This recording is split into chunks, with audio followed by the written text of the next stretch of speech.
Tiap-tiap langit ada pintunya. Dibuka pintu tu ketika Rasulullah sallallahu alaihi wasallam di Mi'raj. Ketika Nabi naik sampai ke langit yang pertama, malaikat Jibril bagi salam kepada penjaga pintu.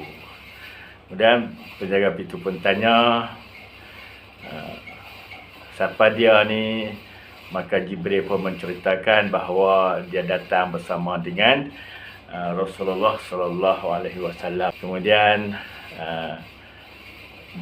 malaikat yang jaga pintu pun buka pintu dan Jibril dan Rasulullah sallallahu alaihi wasallam naik melalui pintu tersebut.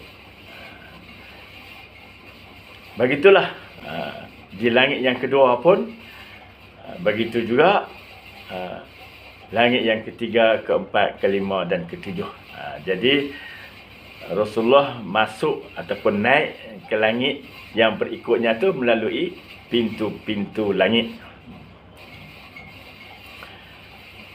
Pintu langit ni juga dia akan dibuka ketika roh orang-orang soleh yang meninggal dunia dibawa naik ke langit. Ketika kita meninggal dunia, roh kita itu keluar daripada jasad, dia akan dibawa naik ke langit sampai ke langit yang ketujuh. Roh orang-orang soleh apabila sampai di pintu yang pertama, malaikat yang bawa roh tu bagi salam, bagi tahu kata nak masuk, nak naik ke langit, maka malaikat penjaga pintu akan tanya, ini roh siapa? Siapa ni? Maka malaikat yang bawa roh kata, ni ialah roh si fulan bin si fulan, orang yang soleh.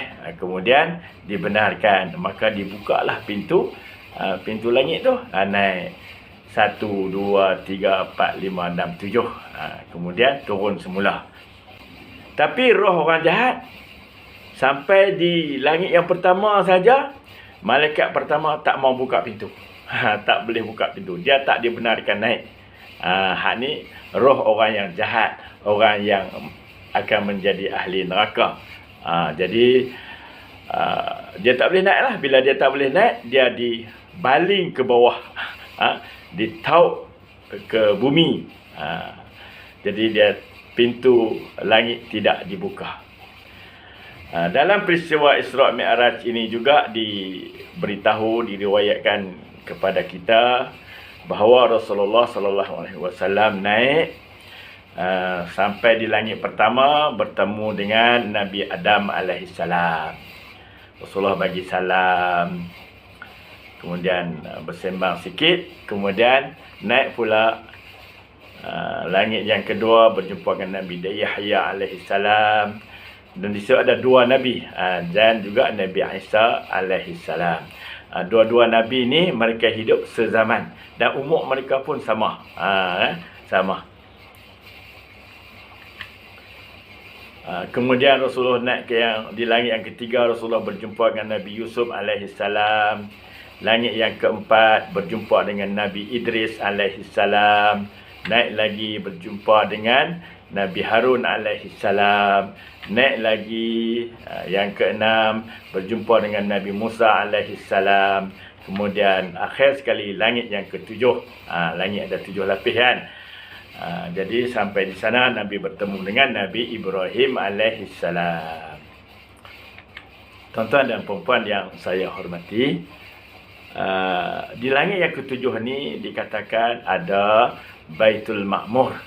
Baitul Ma'mur ni ialah tempat malaikat tawaf. 70,000 malaikat masuk ke Baitul Ma'mur setiap hari, sampai hari kiamat. Mereka tawaf. Jadi satu malaikat tu berpeluang masuk sekali saja.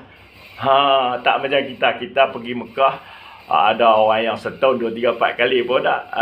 Dan boleh di Mekah pun kita boleh masuk pagi, tengah hari, petang, malam, ikut suka kita berapa kali. Kita ada peluang. Tetapi malaikat, kerana terlalu ramai, terlalu banyaknya malaikat, jadi hanya diberi peluang sekali sahaja, sampailah hari kiamat tu. Yang masuk dah, tak boleh masuk dah ke Baitul Ma'mur ni.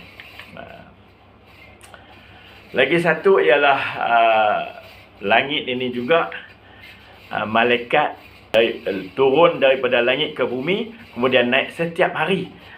Sebab malaikat dia ada tugas masing-masing. Di antara tugas yang maklum sangat kat kita ni ialah menulis amalan baik dan perbuatan jahat makhluk ni, kita ni, manusia ni, kan. Jadi itu kerja malaikat. Allah berfirman, a'udzubillahi minasyaitonirrajim, yudabbirul amra minas sama'i ilal ardi thumma ya'ruju ilaihi.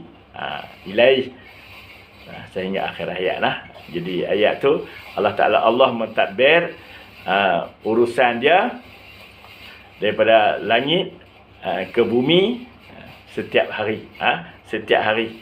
Jadi Allah tadbir tu maknanya malaikat-malaikat Allah lah yang ditugaskan untuk mengurus dunia ini. Di langit yang ketujuh juga Nabi Muhammad sallallahu alaihi wasallam melihat Jibril.